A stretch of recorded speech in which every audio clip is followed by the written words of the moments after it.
Donald Trump's pick for Director of National Intelligence is expected to face a harsh grilling by both Democrats and Republicans at her Senate confirmation hearing.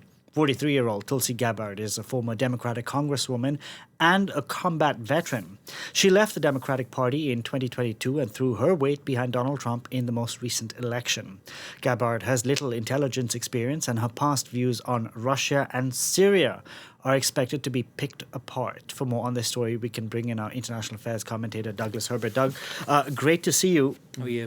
Tulsi Gabbard is the latest in a long string of controversial picks from Donald Trump. Why is she so controversial? Yeah, and how controversial is she? Look, we have had right now 7 of Donald Trump's cabinet nominees have been confirmed by the Senate, as they have to be under the Constitution. One of those was Pete Hegseth, right, the defense secretary who had faced allegations of sexual misconduct, financial mismanagement, excessive drinking. He got through because of one tie-breaking vote cast by the Vice President, J.D. Vance, so that's as tight as you can get, basically. We right now have the health secretary, the prospective, the nominee, RFK Jr., right now. Yesterday, in his first day of questioning, couldn't even really seem confused over basic questions about the 2 main agencies that provide health care to Americans, Medicare and Medicaid. He's still seen as a tight, not far from assured. But Tulsi Gabbard, a former Democratic Congresswoman from the state of Hawaii who became a Republican last year, is, as you said, perhaps facing the toughest battle. Her nomination far from assured. And why?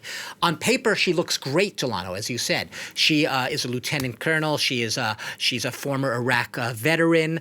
She has shown true patriotism and loyalty. She's praised by Republicans as an independent thinker who loves her country. All of this. Here's where it gets tricky. The Senate Intelligence Committee is the first body that vets these nominees. Then it passes to the full Senate. She has to get through that little committee first. 17 members of that committee. 9 of those members are Republicans, 8 are Democrats. She cannot afford to lose even a single Republican vote. One Republican says no, that could sink all of her chances of getting the win. The thing that's basically turning and giving a lot of Republicans a lot of queasiness about voting yes for a nomination is the fact that she is seen as someone who's never had any experience running an agency, let alone the Director of National Intelligence, which oversees 18 intelligence agencies, basically decides whether to declassify, mostly has large remit to declassify secret information, serves as an advisor to the president, to the National Security Council, to the Department of Homeland Security. This is as big as an intelligence job as you can get, and she seemingly has no experience. But Democrats have other concerns. They say, A, she's been a shill for Putin and his propaganda, basically parroting, at least in recent years, Putin's talking points on justifying Ukraine and talk of the U.S. building secret biochemical labs on Ukrainian territory, basically being a shill for Russian propaganda. She's been cheered by Russian state media, cheered by some of Putin's biggest propagandists. They love her, embrace her. That makes Democrats wary. Syria. Very controversial. 2017, 8 years ago, she paid a visit to Bashar al-Assad, who was then the president of Syria.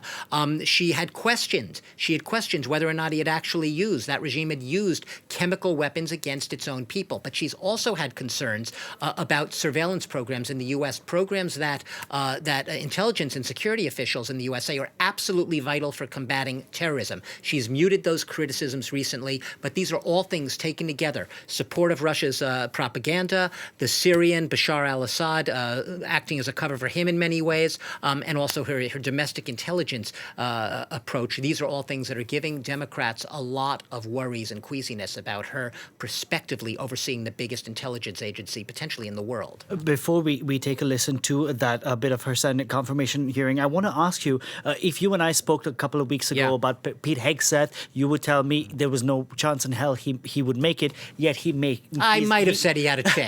But same thing with Robert Kennedy. Is there a hope in hell that this actually does work out for her? Okay, well, like I said, right, nine Republicans, 8 Democrats on this committee. In order for it to get through to the full Senate for a vote, it has to get past that committee. One Republican no vote can sink her. What's being done? Everyone realizes the Republicans are scrambling to try to get this nominee through. They know that she is one of the favorites of Donald Trump. He is absolutely dead set on this nomination. We'll remember when he had withdrawn, Trump had to back down and withdraw Matt Gaetz's nomination, or Matt Gaetz withdrew his own nomination in the face of a firestorm of controversy early on. He doesn't want a repeat of that.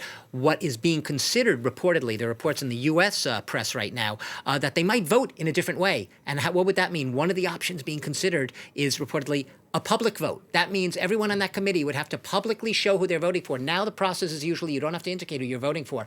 Forcing a public vote would mean showing your hand, whether you're with Donald Trump or against him. And the thinking being that people, Republicans especially, who are inclined to vote against her, would be less inclined to vote against her if they knew that it was public and everyone would see them voting against Donald Trump's main pick for a cabinet position. This is one of the things being considered. They're not there yet. But